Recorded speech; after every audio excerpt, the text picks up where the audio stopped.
E nós vamos para a palavra de Deus. Amém?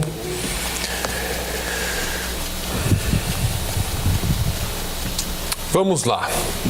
Um dia desses eu estava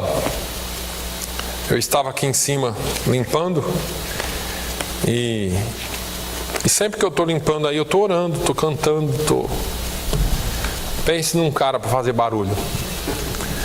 E eu estava fazendo barulho lá em cima, e às vezes eu até desvio a atenção, falo assim, se alguém chegar vai pensar que eu sou louco, né? A gente em partes, né, nós somos loucos. E eu estava cantando e estava orando a Deus, e Deus falou muito forte comigo. Deus falou muito forte a respeito da fidelidade, né? Deus é fiel. E quantos de nós aqui já não pronunciamos isso? Deus é fiel, Deus é fiel e Deus é fiel. E o que isso significa para nós? Porque nós pronunciamos as coisas, lemos, cantamos, e muitas vezes nós não paramos para meditar no que estamos falando. A Bíblia fala que Deus é fiel, a Bíblia fala da fidelidade de Deus. Eu nem peguei os versículos aqui, porque seria não sei quantos versículos sobre fidelidade, sobre ser fiel, sobre a fidelidade de Deus, mas o fato é que Ele é fiel. Agora, essa palavra fidelidade, ela é uma palavra interessante, mas ela é uma palavra que está em desuso nos nossos dias. A palavra fidelidade e a prática da fidelidade caiu em desuso. Não se usa mais com tanta frequência quanto se usava. Ou não se mantém a fidelidade como estávamos acostumados no passado. Vocês que são um pouco mais velhos que eu, porque eu sou mais novo aqui, com certeza, sabem que antigamente uma palavra era suficiente. Olha, eu venho amanhã, às 10 da manhã, fazer tal coisa. E acabou, não precisava de contrato, não precisava de assinatura, não precisava de cheque, nota promissória, nada disso. As pessoas tinham compromisso com a sua palavra, e isso é chamado fidelidade. Agora, hoje em dia, essa palavra, como eu disse, está em desuso, as pessoas não se importam mais com ela, e o significado dela se tornou muito relativo.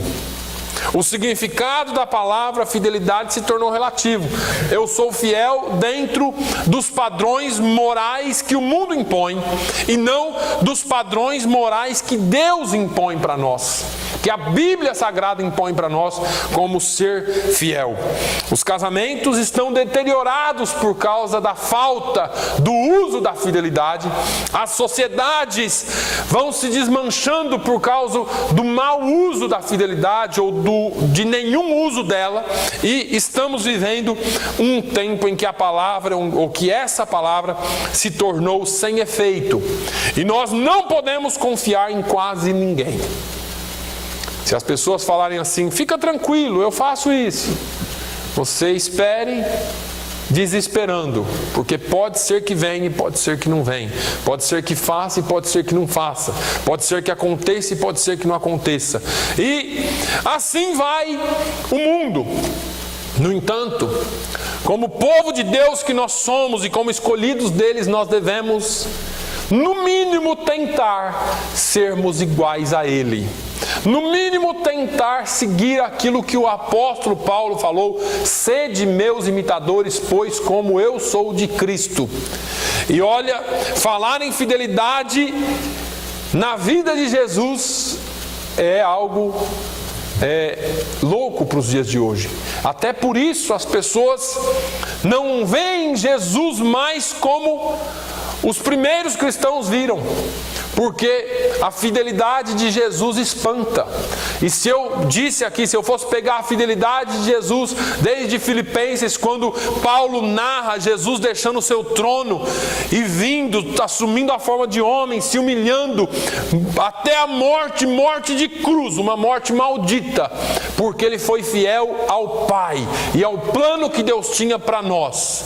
Se eu falar de um Jesus como hoje, que é o Palm Sunday, que é o o domingo de palmas, que entra nas ruas de Jerusalém sendo aclamado, sabendo que daqui a pouco ele seria morto. E ele foi fiel até o fim. Talvez ele pudesse ter parado ali: pai, é o seguinte, ser aclamado aqui tá bom demais, chega por mim, estou subindo, deixa esse negócio de ser humano para lá. Porque eu saio daqui com glória, é melhor sair com glória do que sair daqui maldito, morto numa cruz. Mas ele foi fiel até o fim. Jesus foi fiel e ele é fiel. Se nós observarmos a história do povo de Deus, do povo de Israel, nós vamos ver que durante toda a sua trajetória houve infidelidade da parte do povo, mas não por parte de Deus. O povo sempre foi infiel, mas Deus sempre é fiel. O fato é que devido aos nossos comportamentos ou ações comportamentais como seres humanos, imaginamos que Deus também nos desampara. Porque olha só como que é a armadilha. Eu quero mais uma vez conversar bem com os irmãos. Olha como que é a armadilha de Satanás. Porque o ladrão rouba, ele acha que todo mundo rouba. E se você perguntar para ele: por que você rouba? Os políticos também roubam. Então, porque um faz errado, eu também faço errado. E aí, por causa dessa nossa falha de comportamento, nós classificamos Deus no nosso mesmo nível. E quando nós falhamos com Deus, a primeira coisa que o diabo põe na sua cabeça é: Deus não virá em seu socorro, porque você falhou com Ele, porque você errou com Ele. E aí nós imaginamos isso, esquecendo que Deus é fiel e Deus não pode mudar. Deus não muda. Então, eu quero nessa manhã fazer aquilo que Deus foi ministrando ao meu coração, e é tão difícil transmitir, irmãos, porque quando Deus fala conosco, parece que é uma coisa com a gente mesmo, assim, pessoal, particular. Eu falei aqui domingo passado que depois do acidente que a minha esposa sofreu, eu não tive revolta, não tive dor, não tive tristeza, não tive nada.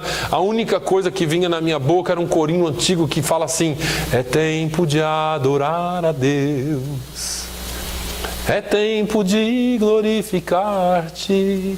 Eu só sabia cantar e glorificar a Deus, mesmo mediante a dificuldade.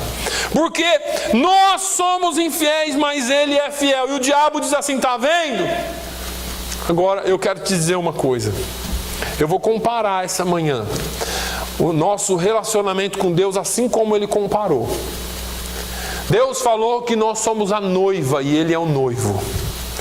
Ele espera a sua noiva sem mancha, uma noiva pronta, uma noiva preparada, uma noiva fiel.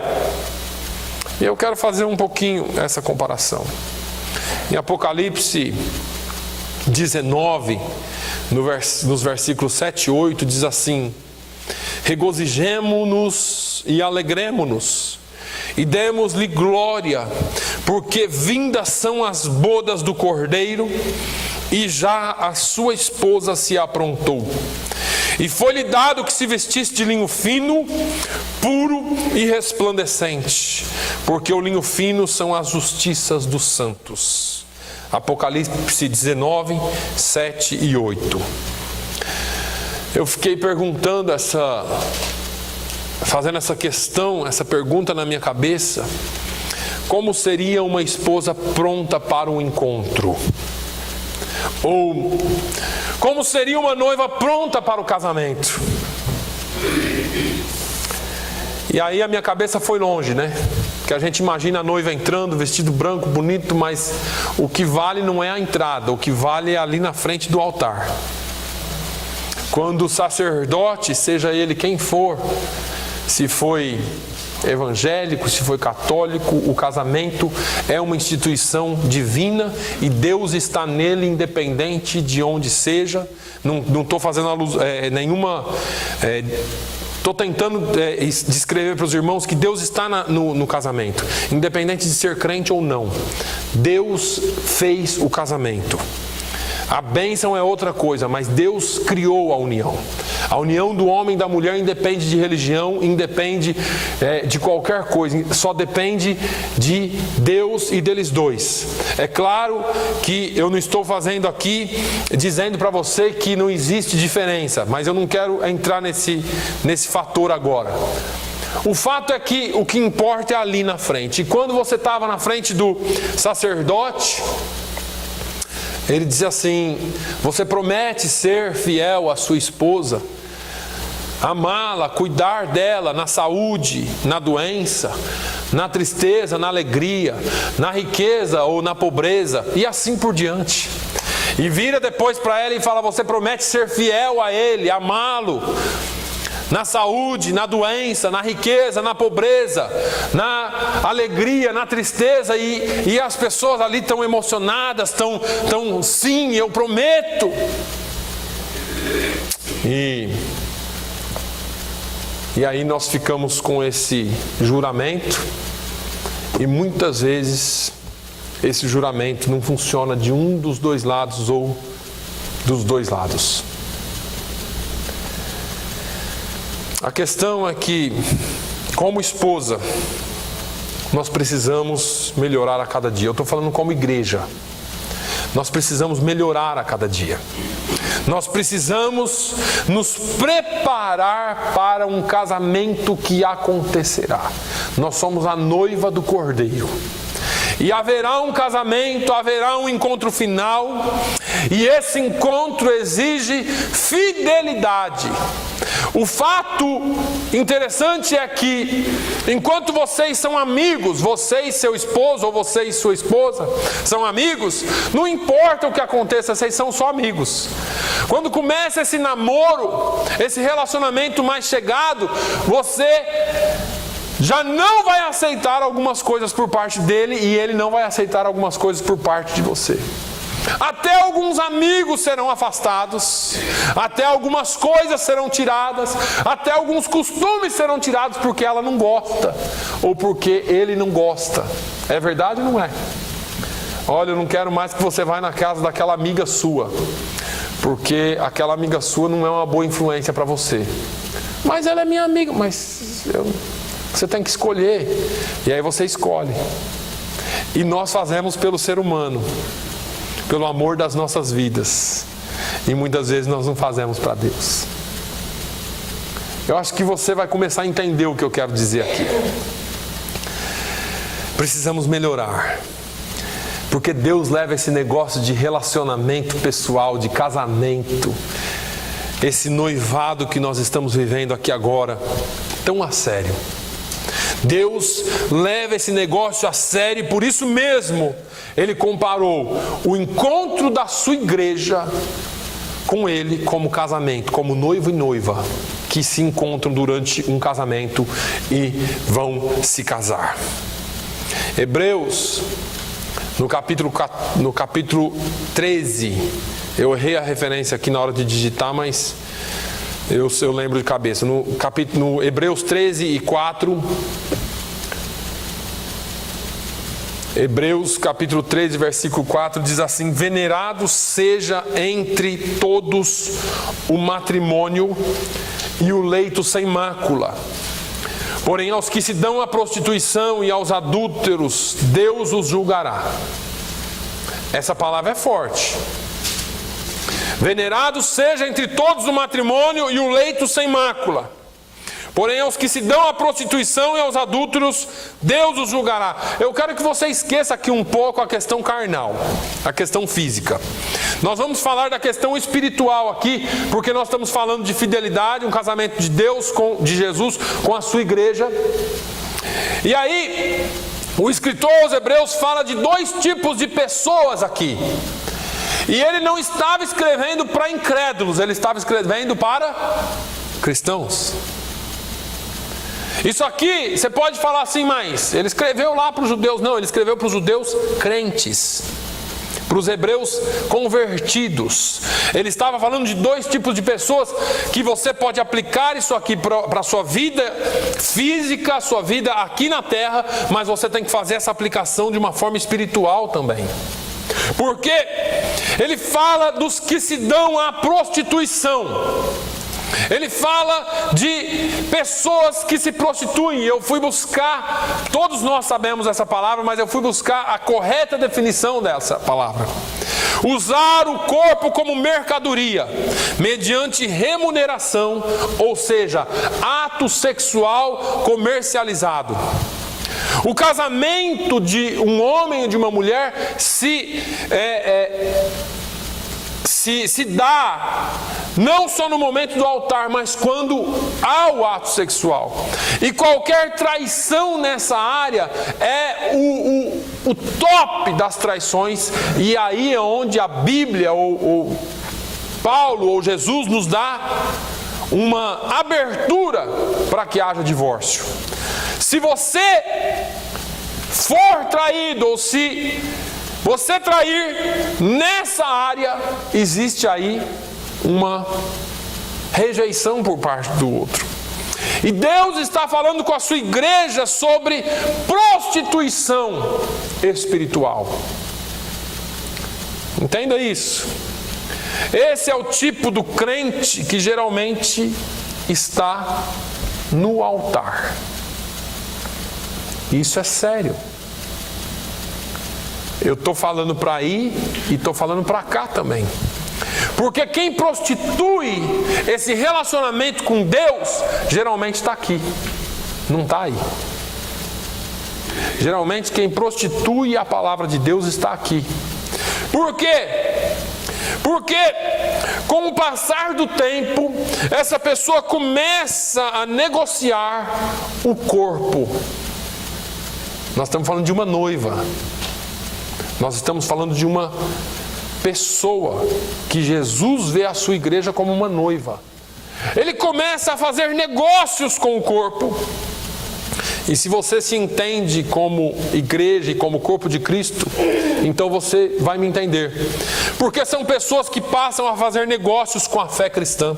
São pessoas que não se importam com o noivo. Ele começa a usar o corpo da noiva. E começa a prostituir a noiva. Pessoas que até pregam a verdade. Irmãos, presta atenção nisso. Isso é muito sério. Quando Deus falava isso comigo, quando eu estava tentando jogar isso para o papel, isso me marcou demais. Porque se tem uma coisa que eu peço para Deus é: Senhor, eu quero sempre trazer glória para o seu nome, nunca vergonha. Ainda que eu tenha que descer, ainda que eu tenha que me humilhar, mas eu quero trazer glória para o seu nome. Veja que essas pessoas pregam a verdade da palavra de Deus, mas negociam princípios em troca de benefícios próprios. Vamos ser um pouquinho mais claros. Essas pessoas geralmente são pastores que usam a igreja em todos os sentidos para se promover e para fazer vantagem da igreja. Vantagem própria para si, para conseguir favores, para conseguir cargos políticos, para conseguir outras coisas que a gente nem imagina. São pessoas que perdem a noção do compromisso que um dia tiveram com Deus. São pessoas que perdem a noção da verdade da palavra de Deus e ela se aplica para todo mundo aí, mas não se aplica para ele aqui. São pessoas que se vendem fácil. Eu me lembro que eu estava no Brasil e eu fazia parte da diretoria de uma igreja relativamente grande. Nós tínhamos 100 igrejas, o nosso ministério.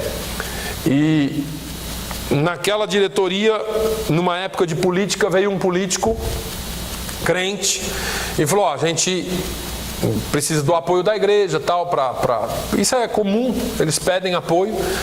E o pastor disse que apoiaria, porque ele parecia ser um homem bom, parecia ser um homem crente, tudo. E acabou a reunião, foi todo mundo embora. No outro dia ele ligou para o pastor e quis se encontrar com o pastor pessoalmente, de novo, só que só o pastor. E ele foi se encontrar com o pastor e ele tinha um presente para o pastor. 20 mil reais naquela época, que era um bom dinheiro. E o pastor falou: o que é isso aqui? Ele falou: não, eu vim trazer um presente para o senhor porque o senhor está me apoiando. Ele falou: não, eu estou te apoiando porque você é crente. Eu não estou te apoiando por causa de dinheiro. E ele falou: não, mas não é isso. Ele falou: não, você tentou me comprar, a partir de agora nós não vamos mais apoiar você. Por quê? Porque se você se deixa levar por aquele presente, você fica amarrado com o sujeito depois, porque ele vai falar depois lá na frente: eu te paguei pelo apoio. E você está comprando ou recebendo um presente para apoiar alguém ou para influenciar o voto de uma massa, de um povo que não é seu. Vender o corpo da igreja não é vender o seu corpo, porque o corpo é de Cristo. O corpo não é do homem. Quem faz negócio com a igreja está brincando com a noiva de Cristo. E Cristo não aceita isso, Deus não aceita isso, irmãos. Porque você como pai, você como mãe, não aceita nem que toquem num filho seu. Imagina alguém pegar um filho seu, uma filha sua e prostituir. Deus não aceita que brinquem com a sua igreja. Deus não nos deu a sua palavra e não nos entregou o seu corpo para fazermos negócios. Eu sei que tem pastores que vão ouvir essa mensagem. E da mesma forma que Deus tem falado comigo, eu espero que Deus fale com eles. Porque Deus não aceita nenhum tipo de negociação com a sua igreja. E por mais bonito e moral que seja, você tem que pensar que diante de Deus nós estamos nus e Ele analisa tudo. Mas tem um segundo tipo de pessoa que o escritor aos Hebreus fala. Ele fala os adúlteros.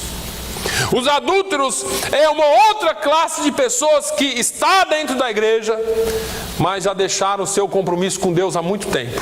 E aí entra toda a igreja, todo mundo.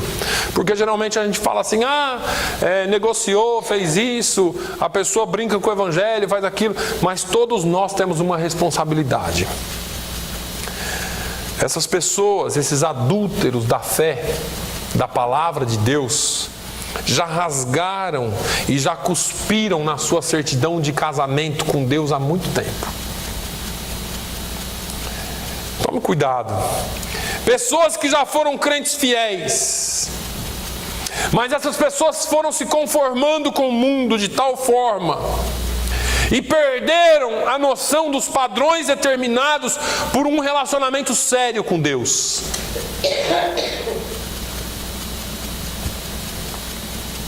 Deixaram que algumas coisinhas do mundo fossem influenciando.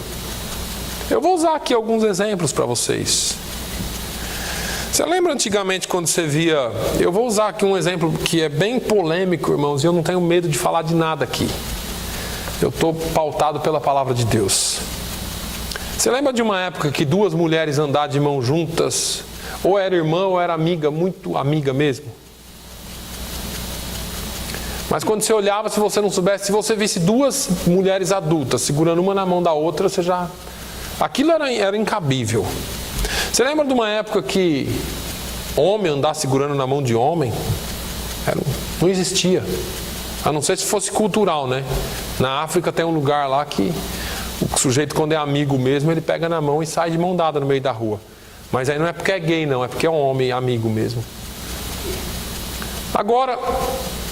É verdade, o pastor Roberto Bueno foi missionário nesse lugar aí lá na África e disse que tinha um irmão lá muito amigo, ele ia na casa, ajudava, tudo. Um dia eles saíram da igreja, o irmão pegou na mão dele, e ele levou um susto. Ele já puxou a mão assim, levou um susto e o rapaz falou: não, você vai ver. Ele já tinha visto alguns andando na rua e ele já tinha feito mau juízo desses uns. Ele falou: não, aqui é um costume, bons amigos andam de mãos dadas. E ele teve que se acostumar a pegar na mão do irmão e andar de mão dada com o irmão porque era um bom amigo.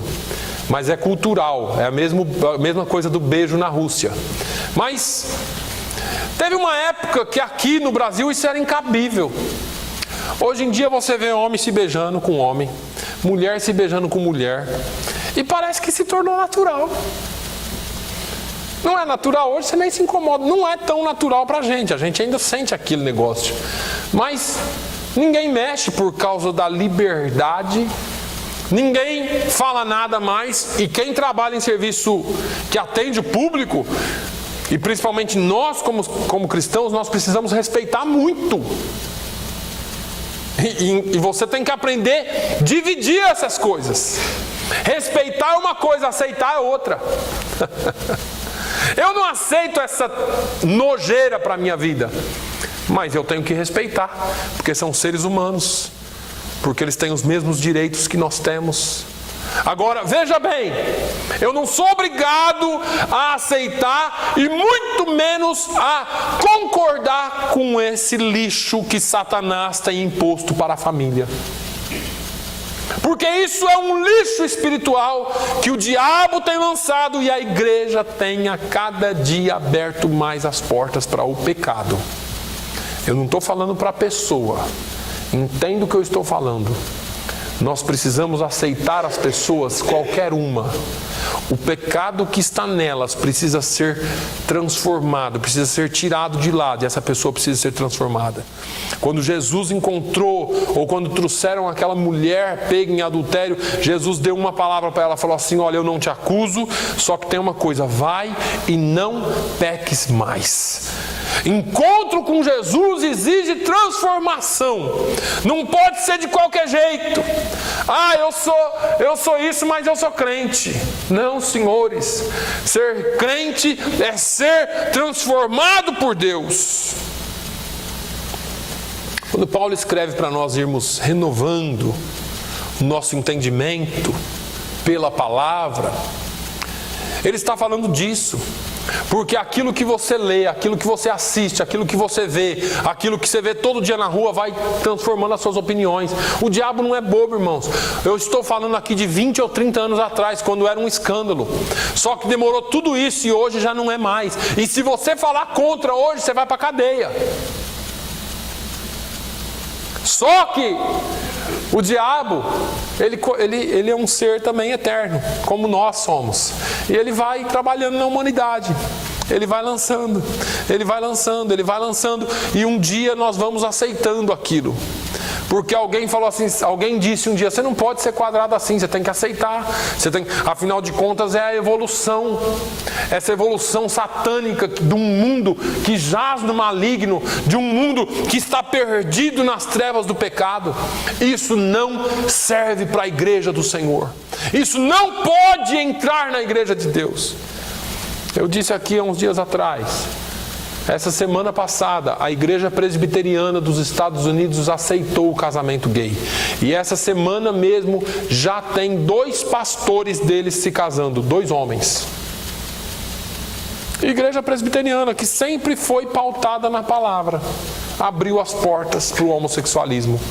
Eu só queria saber o que eles vão fazer com aquelas páginas da Bíblia que diz que os efeminados não herdarão o reino de Deus, que Deus abomina homem deitando com homem, que Deus abomina os homens que mudam o costume e se deitam com outros homens, e mulheres com mulheres. Eu não sei o que eles vão fazer com aquilo, eles vão ter que rasgar aquilo, pular a página, fazer alguma coisa. Porque é Bíblia, e a Bíblia não mudou, porque o nosso Deus não muda. A Bíblia não mudou porque Deus é o mesmo. Lá na sua epístola aos crentes dispersos, Tiago escreve: adúlteros e adúlteras, não sabeis vós que a amizade do mundo é inimizade contra Deus?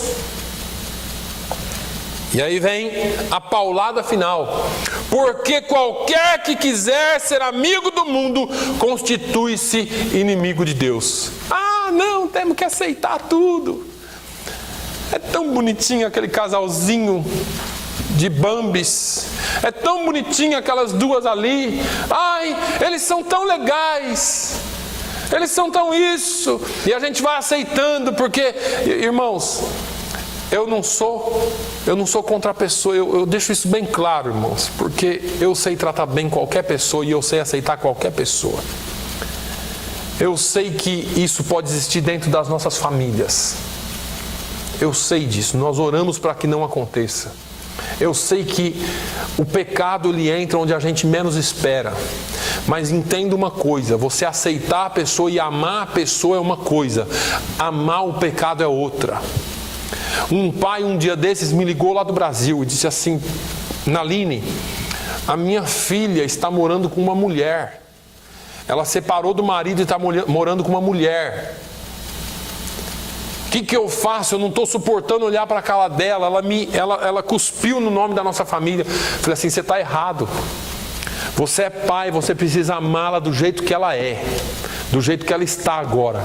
Se você se diz crente, você ama ela, você perdoa o pecado dela, como Deus perdoou o seu, e demonstra amor por ela, porque só o seu amor pode ganhá-la de volta para Jesus.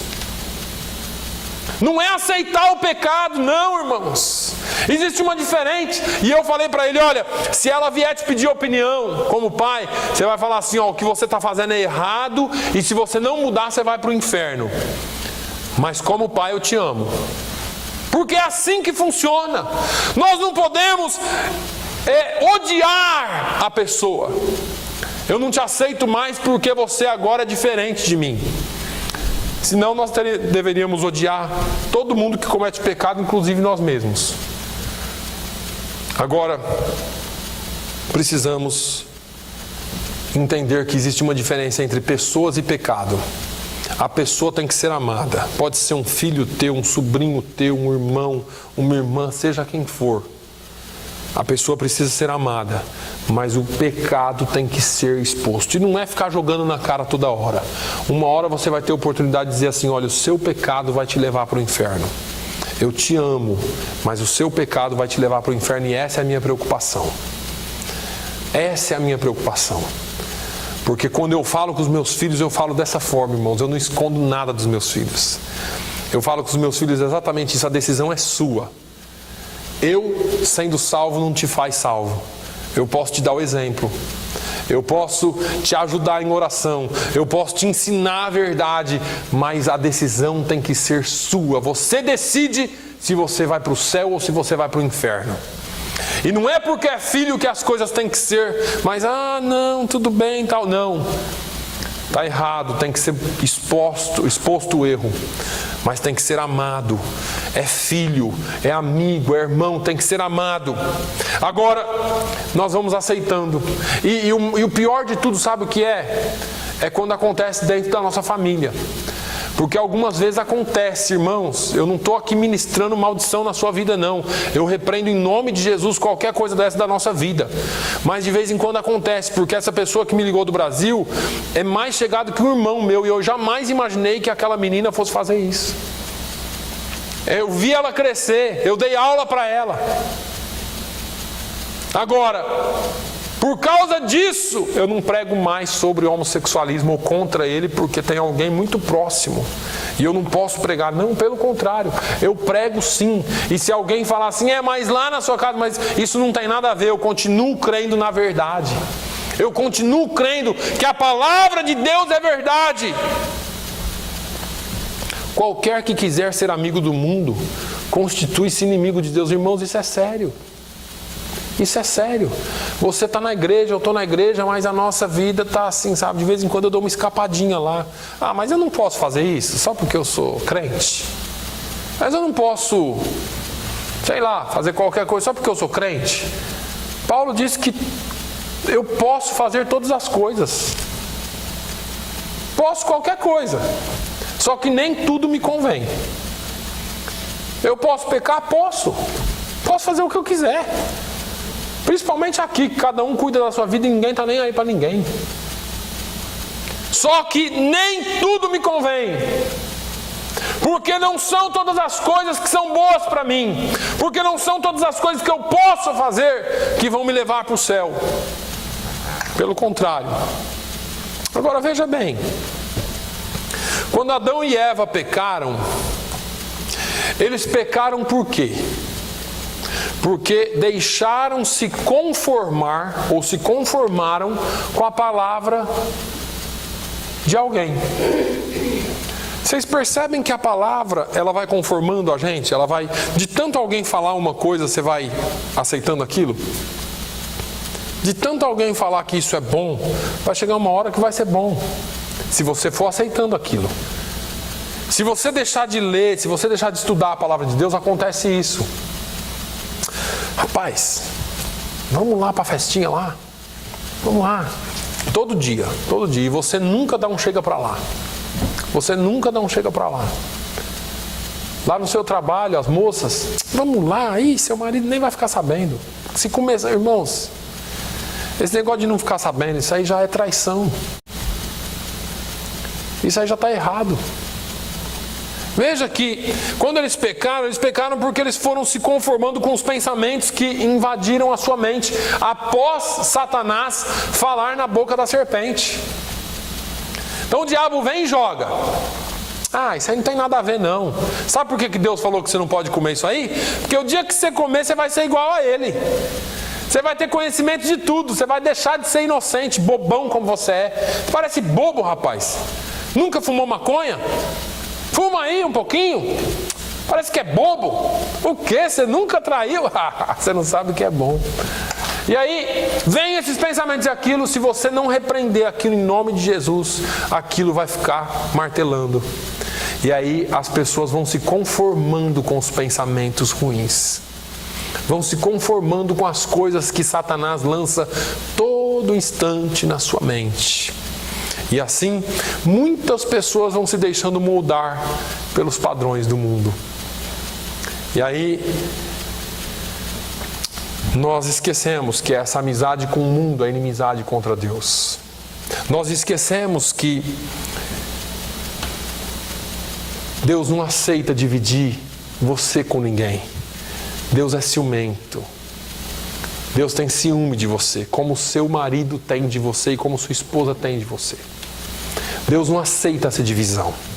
Deus não aceita compartilhar você com Satanás. Deus quer você só para Ele, você é dele e é para Ele e para a glória dele. Nós não podemos aceitar isso. Irmãos, nunca o clamor do mundo foi tão forte contra a igreja e os padrões bíblicos instituídos por Deus como tem sido hoje. O mundo tem bombardeado a igreja e todos os padrões bíblicos. Todos. Lá no Brasil está tão feio. Tem uma novela que está passando lá agora, que eu vi na internet todos esses dias, que é tão escandaloso, que é só gay pra lá, lésbica pra cá, é uma coisa que nem acima de 18 anos teria que ver aquilo. Quanto mais no horário nobre, que crianças estão assistindo. É tão feio que a Igreja Católica se levantou contra. E olha que para a Igreja Católica se levantar contra tem que estar feio mesmo. A Igreja Católica veio a público repudiando aquela novela, pela falta de padrão moral que tem naquilo ali. E é o que os crentes ligam todo dia e assistem. Se você já foi liberto, dê graças a Deus em nome de Jesus, porque Jesus te libertou daquela desgraça de novela, que foi através das novelas, das telenovelas, que os padrões morais vêm sendo mudados, porque Satanás tem bombardeado a família com aquilo. Sabe por quê? Porque no horário nobre, que o marido chega do trabalho, a esposa chega, acabou de lavar a louça, senta ali no sofá para assistir alguma coisa boa, eles colocam aquilo que aos pouquinhos, com histórias bonitas e emocionantes, vão mudando os seus padrões morais. E eu quero que ele fique com ele, porque eles fazem uma trama que você fica torcendo para o mal acontecer. É diabólico, é satânico, não aceite isso. Você precisa entender uma coisa: mentira ainda é pecado. Traição é pecado, adultério é pecado, prostituição é pecado, homossexualismo é pecado, pecado é pecado e ponto final. E se você e eu não entendermos isso, com medo das ameaças de Satanás, nós vamos nos render aos padrões morais ou à falta de padrão moral que o mundo tem imposto para a igreja. Satanás não brinca. Não importa, irmãos, o que o mundo está ditando como politicamente correto. Mas a gente não pode. Um dia desses eu tive coceira para responder. Eu não gosto de responder posts de ninguém, porque eu não gosto de discutir com ninguém. Pensamentos de cada um. Mas uma amiga que eu trabalhei junto no Brasil muitos anos, é uma amiga até que eu considero, e ela não tem culpa disso, porque ela é moldada pelos padrões do mundo, ela não é crente. Ela colocou um quadrinho com várias fotos de 2 homens de mão dada e uma criancinha, 2 mulheres de mão dada e uma criancinha, um casal de mão dada e uma criancinha, 2 homens e um cachorrinho, 2 mulheres e um cachorrinho, dizendo assim: não importa o modelo, o importante é que tudo é família. Para Satanás é. Para Deus não. Para Deus é homem, mulher, filhos. E se tiver um pet, tudo bem. Que nem na minha casa eu tenho uma dúzia. Mas para Deus é macho e fêmea. Deus criou homem e mulher. E Ele disse: deixará, pois, o homem a sua casa e se juntará à sua mulher, e ambos serão uma só carne. Ele não falou de 2 homens, 2 mulheres, não. Ele falou de um homem e de uma mulher. E me perdoem se muitos não vão gostar dessa mensagem, mas deixa eu te falar uma coisa: essa mensagem é bíblica, e o pecado é pecado, e Deus é o mesmo ontem, hoje e será eternamente. Nós não podemos mudar a realidade que Deus criou. Deus criou família para ser família, não foi bagunça, não. Aleluia. Como diz aí o bom ditado, Deus criou Adão e Eva, não Adão e Ivo, né? Foi homem e mulher. E Deus instituiu um casamento de homem e mulher, e não um casamento todo desmantelado que nem o diabo quer fazer com as pessoas. A boa notícia de tudo, e deixa eu falar aqui para tentar encerrar essa mensagem: a fidelidade de Deus é bem diferente da fidelidade do homem. Essa é a boa notícia. Porque apesar de homens, mulheres, seres humanos serem infiéis, Deus é fiel. Glória a Deus. Quando no jardim do Éden, Adão e Eva pecaram, e na cabeça deles tudo se acabou. Se esconderam, foram lá, e agora, por que você está pelado? Por que você está pelado? Eles nunca tinham percebido isso, agora perceberam. Mas o que é isso? O que é aquilo? E Deus costumava aparecer lá no final da tarde. A Bíblia diz que no virar do dia, Deus aparecia para conversar com Adão e Eva. E aquele dia, quando eles pecaram, Deus não veio, certo? Deus veio. Deus veio. Quem não vai quando está de bico é o homem. Quem não vai quando está de bico é a mulher. Deus não é assim. Deus é fiel. Deus, você pode ter certeza, Deus não falha quando Ele te promete. O diabo tenta dizer assim: agora você pecou, Deus não vai fazer mais, porque você pecou. Deus vai fazer, porque Ele é fiel. E Deus não pode se mentir, negar-se a si mesmo. Agora, Ele veio, procurou e não achou os dois, teve que ficar chamando. Irmãos, Deus, a fidelidade de Deus é totalmente diferente da nossa fidelidade. A Bíblia diz que, lá em Lamentações, eu já citei isso aqui várias vezes, mas Lamentações 3, 22 e 23 diz assim: a misericórdia do Senhor, ou as misericórdias do Senhor são a causa de não sermos consumidos, porque as suas misericórdias não têm fim, novas são a cada manhã. E ele termina assim o versículo: grande é a tua fidelidade. Grande é a fidelidade de Deus. Precisamos entender que aquilo que Ele prometeu e aquilo que Ele instituiu, Ele vai cumprir a qualquer custo. Deus muda o que precisar mudar, mas Ele vai cumprir, porque Ele é fiel. Em Hebreus 13, 5, eu sempre cito isso aqui, quando fala sobre a avareza, mas no final do versículo lá ele fala assim: não te deixarei, nem te desampararei. Ah, mas eu pequei. Não te deixarei, nem te desampararei. Ah, mas eu fiz errado. Não te deixarei, nem te desampararei. Ele é fiel. Ele é fiel. E é claro que em algum momento todos nós somos infiéis. Todos nós falhamos, todos nós erramos, negamos o nosso relacionamento com Deus todas as vezes que nós pecamos. Mas se nós estivéssemos tratando com pessoas, como seria? Aí eu vou te falar uma coisa, aí você deveria ficar preocupado. Porque se você tiver um acordo comigo e se você errar comigo, talvez você tenha que ficar preocupado, porque eu sou gente, eu posso me irritar com você, você pode se irritar comigo, você pode ficar zangado comigo, eu com você, porque isso é natural. Com Deus não. Com Deus não funciona assim. Com Deus é diferente. Por isso que quando nós pecamos, irmãos, João fala assim, olha, se você pecar, você pode ficar tranquilo, você tem um advogado junto do Pai. Ele intercede por você. Ele intercede para que haja perdão, para que Deus continue derramando a sua graça sobre você.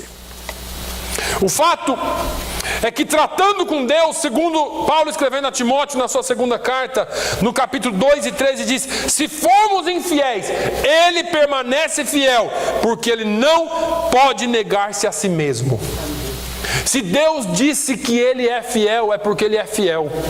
Fidelidade faz parte da personalidade de Deus. E Ele não muda. E Deus não muda, por isso que Ele é quem Ele é, porque Ele é fiel.